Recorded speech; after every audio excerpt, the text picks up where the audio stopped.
One of the most grievous atrocities in the modern world is the unjustified killing or murder of innocent babies in the womb. This practice, of course, is called an abortion. For in the instance that a mother can't afford or simply doesn't care to have a child, they can freely receive an abortion that kills the baby in their womb. This practice of the modern world, which many even call a constitutional or legal right, has led to the atrocious killing of more than 63 million babies. The Second Vatican Council, speaking of this matter, writes, "For God, the Lord of life, has conferred on men the surpassing ministry of safeguarding life in a manner which is worthy of man. Therefore, from the moment of its conception, life must be guarded with the greatest care, while abortion and infanticide are unspeakable crimes. Therefore, Catholics are bound by the Church to repudiate the wretched evil which is abortion. But on what grounds does the Catholic Church teach that abortion is evil? To begin, let us make a simple syllogism which demonstrates the truth of this matter. Premise 1. The murder of a human being is evil. Premise 2. But a baby in the womb from conception is a human being. Conclusion. Therefore, the murder of a baby in the womb from conception, i.e., abortion, is evil. Even though premise 1 is evident to most people, let us justify the premise that the murder of a human being is evil. Now, we can label murder as the unjustified killing of an innocent person or human being. On this matter, St. Thomas identifies two reasons why we ought not to murder an innocent man. The first is that it is against the dignity or value of man that God has instilled man with. The atheist may object to the existence of God, but then the atheist loses all right to claim that man has any objective dignity in his nature. For the atheist, dignity becomes merely the preference you have for humans rather than, say, an animal. But this preference-based dignity is worthless and trivial, for there's no reason why this same atheist can't hold his family with high dignity, but everyone else in the world as being equal with animals or insects. Further, we can also consider the fact that the killing of an innocent man can also affect the common good of society, for man naturally necessitates himself to live in a society. But if the murder of the innocent is illicit, then society and the common good become destroyed. Therefore, the killing of innocent human beings is evidently immoral. Premise 2 states that a baby in the womb from conception is a human being. Now, many pro-abortion advocates give arbitrary definitions for when a fetus or baby is considered to be a human being. For example, they may say that when the heart of a baby develops, it is a human being. The issue with this arbitrary view is that if we drive it to its logical conclusion, it would result in saying that a person who receives a heart transplant ceases to be human when they lose their heart for those moments. But this is evidently false. Many other pro-abortion advocates argue that it is consciousness that defines when a baby is human, but there are multiple issues with this view. Number 1 is that it is not always apparent when the baby in the womb is conscious of itself or others. Secondly, we can also drive this view to its logical conclusions, for it would mean that someone in a coma would not be considered human, or someone who just got knocked out in a boxing match would lose his humanity as well. But of course, these are absurd and arbitrary definitions. Now, as has been made evident, none of these arbitrary definitions suffice for when a baby in the womb becomes a human being, or fulfills the essentials that are required to be a human being. But we must not use these arbitrary definitions of empirical science that do not necessarily lead us to a proper definition. We must therefore move on to the science of philosophy, which truly tells us what constitutes a man or human. As a side note, make sure to check out my new released merchandise, which is based on the angelic doctor St. Thomas Aquinas. Thank you. To put it simply, what differentiates mankind from any other animal species is our rationality.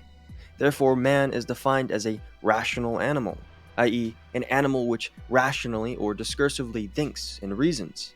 Now, the pro-abortion advocate may think that this view would lead to saying that one can get an abortion up until the point in which a baby can reason, or is at least conscious. But this is not what is being said here, for the view I'm positing goes back to the medieval scholastics and Aristotle himself. This view essentially argues that man is endowed with a rational soul, and even if he does not display or use the powers of rationality, he still possesses the rational soul. Thus, even a baby has a rational soul since the moment of its conception or existence. And this fact can be known with certainty using the philosophy of Aristotle. For Aristotle taught that there is a distinction between the form of a thing and the matter which it is made up of. For example, the form of a statue may be the shape and its various crevices and angles, but the matter of the statue is going to be the type of stone it is made up of, like marble. And those things which are animate or are alive, this form or substantial form is also called the soul. It is that which is operative over the structure of the material body. As Paul J. Glenn writes, as we have said more than once, life in a living body is due to the presence of a substantial principle of life, or a soul. The mass or material bulk of a body does not account for its life. The structure of a body as an organism does not account for life activity, but this very structure has to be built up according to a set plan before it is operative. And this building is due to an indwelling substantial principle, which is not that thing which is built. Even after building, the organic structure does not explain its permanence or its actual functioning, for in itself, it is only a structure suited for its functioning, and a substantial activating principle is still required to explain the fact that it does actually exercise vital operations. There must be, in a word, a first informing and substantial principle which makes the body alive, which determines the body as plant, animal, or man, which holds the body in its organic and functioning unity. This substantial principle we call the soul. Now this operative form, which is also known as the soul, can be shown to be immaterial in man, and this is due to the nature of knowledge and our intellect, for our intellect knows things insofar as they are universal. For example, our idea of a tree is universal, for this idea of a tree fits any and every tree we may encounter. But universals are immaterial, for if they were material, they would be limited to the here and now, and wouldn't be universal. Thus, universals which are immaterial can only exist in that which is immaterial, i.e. the soul. For universals cannot exist in material or the physical realm, lest they become particular and limited to the here and now. As Paul J. Glenn writes, the eyes can take in an individual scene, or a series of such scenes. Man, for instance, can see a tree, or a multitude of trees, or a succession of trees or forests, but each visual perception is an individual thing. No number of such experiences amounts to the understanding of what tree means. Yet man has an understanding of what tree means. He can define tree, and the definition fits any and every tree that ever was or is or will be or can be. No bodily knowing power, that is, no sentient animal faculty, can even begin to lay hold of an essence as the mind or intellect does. Even a little child of 4 or 5 knows what a doll or a sled means. The knowledge is not of this or these individual toys, it is knowledge of any and every possible doll, of any and every possible sled. In its own childish way, the infant has a grasp of an essence, of what would be expressed by a definition of doll or sled.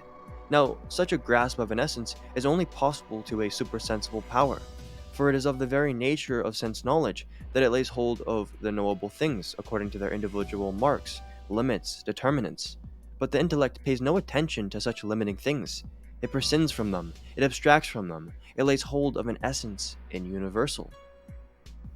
Thus, at the moment of conception, man is brought into existence at the combination of both the form, that is, the soul, and matter. Therefore, with this, we can establish that a baby in the womb, from the moment of conception, is truly a human being. All other contrary views, by those who are pro-choice, fail to give any clear definition that is not arbitrary and subjective. We can therefore safely appeal to the objective system of philosophy which has been furnished by Aristotle and St. Thomas, and thus we can conclude that because a baby in the womb is truly a human being from conception, therefore abortion, which is the murder of the baby, is truly evil and ought to be banned and made illegal. Further, any person who tries to claim that they cannot afford a child and are therefore justified in getting an abortion are truly using an atrocious system of morality which justifies the murder of the innocent in order that they may live comfortably. Not to mention that there are multitudes of adoption homes and multitudes of families who would be willing to adopt said children. Therefore, our own selfish desires do not justify the murder of the innocent children in the womb. Thus, we ought to truly value and cherish the objective dignity of all human beings, whether they are in the womb or not. As the Second Vatican Council teaches, marriage and the conjugal love are by their nature ordained toward the begetting and educating of children. Children are really the supreme gift of marriage and contribute very substantially to the welfare of their parents. Thank you for watching. If you enjoyed the video, please like and subscribe, and if you want to help support my work, consider sending in a donation through the links in the description below. As always, God bless.